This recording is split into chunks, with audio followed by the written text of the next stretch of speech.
Pour terminer le cours d'aujourd'hui, après avoir détaillé la croyance des gens de la Sunna à propos de cela, rapidement, on va rappeler un passage historique ou un extrait de l'histoire des musulmans en ce qui concerne l'égarement des gens des passions, en ce qui concerne la croyance à propos des noms et attributs d'Allah tabaraka wa ta'ala. Ceci est une parole de Cheikh al-Islam Ibn Taymiyyah rahimahullah ta'ala qui dit dans le sens approximatif de ces paroles, et je vais résumer. Il nous parle donc, c'est un extrait historique sur la manière dont les gens de l'innovation sont tombés dans cette innovation à propos des noms et attributs, c'est-à-dire la négation, l'altération, l'explication du comment et l'anthropomorphisme. Tout cela est réuni où chacun parmi ces sectes qui serait tombé dans l'une de ces erreurs-là. Il dit que, rahimahullah ta'ala, que la base de cette parole, la parole du fait de nier les noms et attributs d'Allah tabaraka wa ta'ala ou de ne pas les affirmer comme Allah les a affirmés, ni son prophète sallallahu alayhi wa sallam, a été pris par certaines personnes qui s'apparentaient à l'islam, par certaines personnes qui s'apparentaient à l'islam, a été pris auprès des élèves des Yahoud, des Juifs, ainsi que des élèves des associateurs. Et ceci a été rapporté dans les premiers temps de l'islam, c'est-à-dire qu'on ne connaissait pas cela dans l'islam avant une personne qui s'appelait Al-Ja'd ibn Dirham. Cette personne-là, Al-Ja'd, la personne qui est parmi ses grands élèves qui a rapporté cette parole de lui est Al-Jahm ibn Safwan, et c'est à lui que s'apparente la secte de Al-Jahmiyya, et c'est à ce moment-là qu'ils ont été connus, ceux qui niaient et expliquaient d'une manière erronée les noms et attributs d'Allah tabaraka wa ta'ala, Al-Jahmiyya. Donc Al-Jahm ibn Safwan qui a pris cette parole de Al-Ja'd ibn Dirham, et c'est le premier qui a dit, il a rapporté que c'est le premier qui a dit que Allah Azza wa Jal ne s'est pas istawa sur son trône d'une manière apparente, comme il est venu dans le Coran. Donc qui a expliqué, qui a nié l'établissement d'Allah Azza wa Jal sur son trône, le fait qu'il s'est istawa ala arshihi. Plutôt il l'a expliqué d'une manière erronée. Et Al-Ja'd ibn Dirham, d'où a pris Al-Jahm ibn Safwan, Al-Ja'd ibn Dirham, cette personne-là, il est rapporté qu'il a pris cette parole-là sur la négation et la mauvaise explication erronée des noms et attributs d'Allah Azza wa Jal de Aban, et ce dernier qu'il a pris de Talut, le fils de la sœur de Labid ibn al-A'sam. Ces personnes-là, Aban comme Talut, le fils de la sœur de Labid ibn al-A'sam, ce sont des juifs. Et Labid ibn al-A'sam,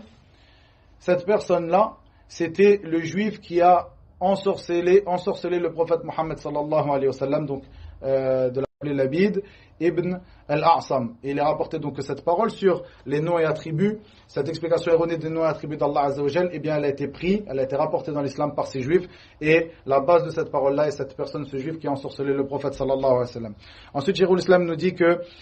au deuxième siècle de l'Hégire, les livres des gens de la philosophie et des Roum, c'est-à-dire des Romains, ont été traduits en arabe, et dans ces livres-là, il y avait beaucoup d'égarements sur les noms et attributs d'Allah tabaraka wa ta'ala et la philosophie, etc. Puis, dans le troisième siècle de l'Hégire, cette parole-là est devenue publique et a été connue par une personne qui est un grand innovateur qu'on appelle Bishr ibn Riyath al-Mirrisi ou al-Marisi. Et ceux qui sont venus après lui, qui ont pris de lui cette parole-là sur les noms et attributs d'Allah Azza wa Jal. Et vous savez que Bishr al-Mirrisi, la personne qui s'est mise devant lui, elle a combattu, et c'est pour cela, comme on l'avait dit dans le cours précédent, qu'on allait vous parler pourquoi on l'appelait de cette manière-là, l'imam Ahmed ibn Muhammad ibn Hanbal al-Shaybani, rahimahullah ta'ala, qui est appelé pour cela imam Ahl Sunnah, car il a été un des seuls qui s'est opposé à cette parole-là, qui a défendu la Sunnah, et qui a été un des acteurs et une des causes que Allah Azza wa Jal a préservé sa religion à travers les siècles. Donc par cet imam, l'imam Ahmed, qui lui a défendu la croyance des gens de la Sunna en ce qui concerne les noms et attributs d'Allah Azza wa Jal, est resté ferme sur cette position contre cette personne-là, Bishr ibn Ghiyath al-Mirrisi, et ceux qui l'ont suivi parmi ses élèves et autres. Et après cela, donc ceux qui sont venus après eux, comme le dit Cheikh al-Islam Taymiyyah, comme par exemple Ar-Razi, qui a un livre qui est très connu qui s'appelle Ta'sis al-Taqdis, comme ceux qui sont venus après lui, Abu Ali al-Jubba'i, aussi Al-Qadi Abdul Jabbar, aussi Abu Hamid al-Ghazali. Faites bien attention, il est présenté par en particulier les Ikhwan au jour d'aujourd'hui comme étant un grand imam. Prenez de lui son livre qu'on traduit en français par les revivifications des sciences de la religion, Ihya Ulumuddin, comme étant un livre très important. L'imam Abu Hamid al-Ghazali, ils ont même fait, comme ils ont fait malheureusement sur beaucoup de personnalités, comme on peut dire, musulmanes, un film sur lui, Abu Hamid al-Ghazali. Faites bien attention, cette personne-là était quelqu'un qui, tout au long de sa vie, n'était pas sur la sunna, qui était quelqu'un qui était égaré, qui était quelqu'un qui est tombé dans de gros égarements. Parmi ces égarements, Wahdatul Wujud, il disait que Allah Azza wa Jalla était partout. Et cette personne-là, Abu Hamid al-Ghazali, cette parole-là est présente dans ce livre qu'il met en avant, Réunification des sciences de la religion, Ihya Ulumuddin. Cette parole-là est présente dans ce livre-là. Faites-y bien attention, puisque au jour d'aujourd'hui, ils mettent en avant ce livre comme étant comme on peut dire, une chose vers laquelle on revient, une chose qui est impérative pour tout musulman d'avoir dans sa bibliothèque, dans la bibliothèque musulmane. Ihya Ulumuddin, Réunification des sciences de la religion. Faites bien attention à ce livre-là. Cette personne, al-Ghazali, rahmatullah alayhi, il a été rapporté de lui qu'il est revenu à la voie des pieux prédécesseurs à la fin de sa vie. Et jusqu'au jour de maintenant, il y a toujours cette chaîne, une personne qui prend de son prédécesseur jusqu'au jour d'aujourd'hui, où il y a encore au jour d'aujourd'hui des gens qui dénaturent les noms et attributs d'Allah tabaraka wa ta'ala. Et alhamdulillah, Allah azza wa jal a